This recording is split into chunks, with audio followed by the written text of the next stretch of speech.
بسم اللہ الرحمن الرحیم۔ محترم ناظرین السلام علیکم۔ حضرت داؤد علیہ السلام کی قوم کے 70,000 انسان دریا کے کنارے ایک بستی میں رہتے تھے۔ ان پر خدا کی بہت رحمتیں تھیں، اور جب ان پر خدا کی رحمتیں برستی رہی تو وہ لوگ خدا سے غافل ہو گئے اور اپنی دنیا میں مگن ہو گئے۔ اللہ نے حضرت داؤد علیہ السلام کی قوم پر ہفتے کے دن کا ادب لازم قرار دیا اور حکم دیا کہ اتوار سے جمعے تک مچھلیاں پکڑنی ہیں، مگر ہفتے کو مچھلیاں نہیں پکڑنی۔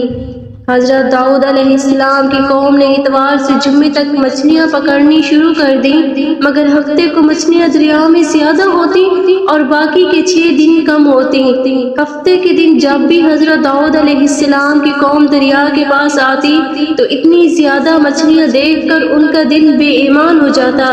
شیطان نے ان کے اس لالچ کا فائدہ اٹھا کر ان کو اکسانا شروع کر دیا، اور انہوں نے سوچ لیا کہ ہفتے کو وہ دریا میں جال لگا دیا کریں گے اور اتوار کو پکڑ لیا کریں گے۔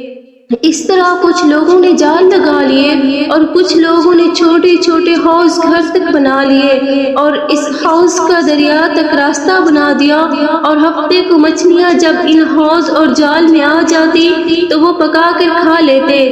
اسی بستی میں اللہ کے کچھ نیک بندے بھی تھے، اور انہوں نے کہا، تم لوگوں نے یہ جال جو بنا رکھے ہیں، ہفتے کو مچھلیاں جمع کرتے ہو اور اتوار کو پکڑتے ہو، یہ شکار ہفتے کا ہی ہے، تم پر اللہ کا عذاب ہوگا۔ تم لوگ گناہ کرنے سے باز نہیں ہیں۔ تو وہ ہنسنے لگے اور کہنے لگے، ہماری جو مرضی ہم وہ کریں گے۔ اس بستی میں 3 قسم کے لوگ تھے، ایک وہ جو اس گناہ کی شروعات کر چکے تھے، اور دوسرے وہ جو ان کی اصلاح کرتے تھے، اور تیسرے وہ جو اللہ سے ڈرتے تھے، جن کو اللہ کا خوف تھا۔ انہوں نے سوچ لیا تھا کہ ان کے ساتھ نہیں رہیں گے۔ انہوں نے بستی کے درمیان میں اینٹوں سے دیوار بنانا شروع کر دی اور اس بستی کو 2 حصوں میں تقسیم کر دیا۔ ایک طرف وہ لوگ تھے جن کو اللہ کا ڈر تھا، اور دوسری طرف وہ جو اللہ کے ڈر سے بے خوف ہو چکے تھے اور گناہ کرتے جا رہے تھے۔ اور